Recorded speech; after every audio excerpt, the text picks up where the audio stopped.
Hey everyone, welcome back to the channel. If you're in the mood for something festive, sneaky, and full of holiday mischief, today's game might just hit the sweet spot.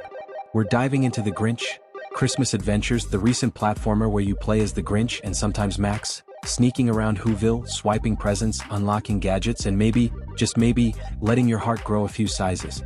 We'll break it all down. Who made the game, what it plays like, what works and what doesn't, and whether it's worth your time or eggnog. Let's get into it. So first, who's behind this game? Developer, Casual Brothers Ltd. Publisher, Outright Games Ltd. Release date, October 13, 2023. Platform availability, PC, Nintendo Switch, PlayStation, PS4/PS5, Xbox One and Series. Outright Games is well known for publishing family-friendly licensed titles. In fact, their press materials stress that the Grinch Christmas Adventures is designed to be accessible, with visuals inspired by the original Dr. Seuss illustrations and control schemes meant to be friendly for younger players. In 2024 to 2025, they released an upgraded version called the Merry and Mischievous Edition, which includes new levels, additional gameplay mechanics, like a parachute for Max, a Grinch jetpack, expanded environments, and extra content. Outright Games' own press release mentions that the development collaboration is with Dr. Seuss Enterprises, ensure the story. If you know how the Grinch stole Christmas, you have a rough roadmap. The Grinch is up to mischief, plotting to ruin Christmas by stealing presents in Whoville. But a game needs more than nostalgia, it needs gameplay hooks.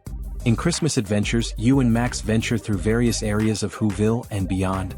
From snow-covered streets to caves, rooftops, sewers, attempting to pilfer Christmas loot, dodge obstacles, and avoid detection from citizens, carolers, and other critters. You unlock gadgets and abilities along the way, using disguises, like a Santa suit to sneak past vigilant Who's, throwing snowballs to freeze enemies, using a candy cane lasso, a jumping jetpack, and in the updated version, even a parachute for Max and additional traversal mechanics. The game also plays with the Christmas theme. You're not just stealing, there's a moral arc. The Grinch's heart is supposed to grow 3 sizes, metaphorically speaking. So while you're being naughty, the implication is you're gradually earning a change of heart. In the Merry and Mischievous Edition, there's extra content and more story beats to reinforce that blended mix of mischief plus redemption. It's a license that leans heavily on sentiment and holiday atmosphere, but the developer leans into that with visuals, design, and pacing. Gameplay and mechanics. Now, how does it feel to play? Corlu. You explore 2D side-scroll/platforming levels, navigating terrain, verticality, and hazards. Your goal is generally to collect or steal presents, avoid detection, solve simple puzzles or platforming challenges, and make it to the exit or next checkpoint. You're often alternating between stealth and action. Sometimes you sneak past Who's, sometimes you confront obstacles head-on, throwing snowballs, manipulating gadgets. Gadgets and upgrades. As mentioned, Santa disguise for stealth, candy cane lasso to swing or manipulate objects, snowballs to freeze or stun obstacles, jetpack/jumping assist, parachute in the updated edition, for vertical traversal. Additional traversal tools like sleds, snowboarding, etc. Levels often hide collectibles, puzzles, or optional challenges that encourage exploration and replay. Difficulty and accessibility. The game is marketed as accessible, particularly for younger players. The controls are simplified, and the challenge often falls more on navigation and timing than punishing difficulty. It's not designed to be brutal. There's room for mistakes, retries, and forgiving checkpoints. Co-op/multiplayer. There is local co-op, split screen mode. You can play with Grinch plus Max together. No online multiplayer, it's strictly local.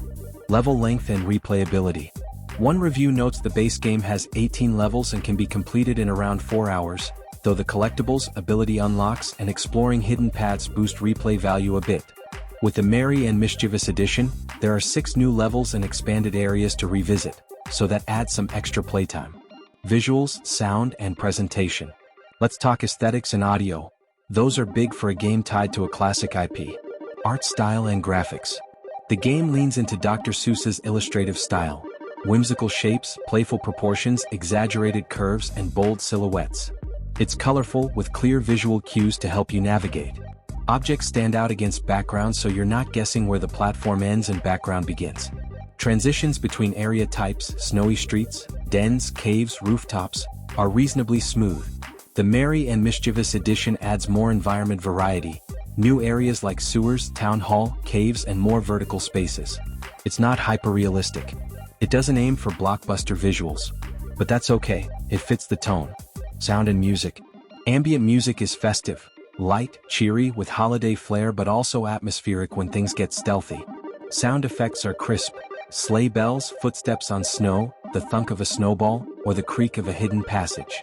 Voice work is limited, it relies more on expressions, visual cues, and narration-style interludes. The Grinch doesn't deliver long monologues. That helps keep it light and accessible. Overall, the presentation is solid, especially for a mid-tier licensed game. It nails the visual identity of the IP and delivers audio that supports both fun and stealth. Technical performance and polish. Here's where we dig into how well it holds together under stress. Engine and tools. According to SteamDB, the game is built with Unity. Performance. On PC, reports suggest it runs adequately on a variety of hardware setups, though it's not extremely demanding. The game is fairly optimized for what it aims to do. On consoles, typical load times are reasonable, and frame rates stay stable in most scenarios. In the Merry and Mischievous upgrade, the added content didn't seem to introduce major performance regressions. Though I did notice slight frame dips when many particle effects or lighting overlaps occur in denser scenes. Bugs, glitches and quirks. There are a few rough edges. Some clipping happens. Objects slightly intersecting walls or platforms. Occasionally, collision detection doesn't feel perfect, and you might feel you got caught despite thinking you were just behind cover. Transitions between zones sometimes have small frame hitches. Nothing game-breaking but noticeable on lower-end hardware. It's not a perfect ship, but the issues are mostly minor and don't ruin the experience. The game feels stable enough for a family or casual play session. Strengths and what works. What this game does well. Faithful to the IP. It leans into Dr. Seuss/Grinch lore without being overly derivative. The visuals, tone, and narrative arc feel like a genuine Grinch story adaptation. Accessibility and broad appeal. Because it's designed for younger or more casual players, the barrier to entry is low. You can pick it up and have fun without needing mastery. Gadgets and traversal variety. The variety of tools, jetpack, lasso, snowballs, disguise, keeps gameplay from feeling stale. The updated additions, parachutes, extra levels, deepen traversal options. Replayability via collectibles and optional challenges. The presence of hidden items, multiple paths, secrets, and extra objectives encourages revisiting levels. Co-op option. Having a two-player mode with split screen is always a nice bonus for family or party play. Festive charm. The holiday motif is well done. The snow, twinkling lights, seasonal soundtracks, and playful environments evoke a cozy winter vibe. Weaknesses and criticisms. What could be better or what falls short? Short base runtime. The original version's main campaign is relatively short, about 4 hours, for a platformer. Some players might feel it's too light on content. Repetitive mechanics. Later levels sometimes reuse similar obstacles or stealth setups. The novelty of gadgets can fade if levels play too similarly. Shallow challenge ceiling. While accessible is good for more experienced or hardcore gamers, the challenge might not scale high enough. Some puzzles or platforming segments may not push you. Occasional technical frustrations. As mentioned, clipping, collision oddities, and transitions with hiccups can interrupt immersion slightly. Narrative thinness. The story is serviceable, but it leans heavily on licensing nostalgia rather than telling something entirely new or surprising. The moral arc, heart-growing, is expected. For people who want deeper storytelling, it may feel light. Comparison and positioning. Where does the Grinch Christmas Adventures sit in the landscape of licensed indie/platformer games? Compared to pure stealth platformers, it's much lighter, simpler, and more forgiving. Against high-end, narrative-driven licensed games, it won't compete, but it doesn't try to. Among holiday/seasonal games, it stands out because it's more interactive than a snowball fight minigame or holiday card simulator.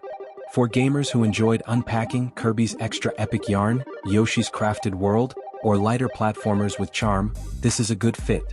Also, the Holiday Edition/Expanded Edition trend is clever. It gives existing owners enough reason to revisit, and new buyers get a more polished, content-rich experience.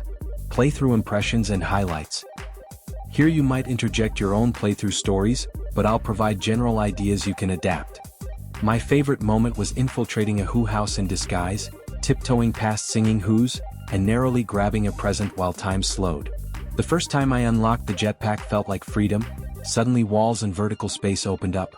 In the updated edition, when Max parachuted down a snowy slope and I guided him into a hidden zone, it gave me that small, aha moment.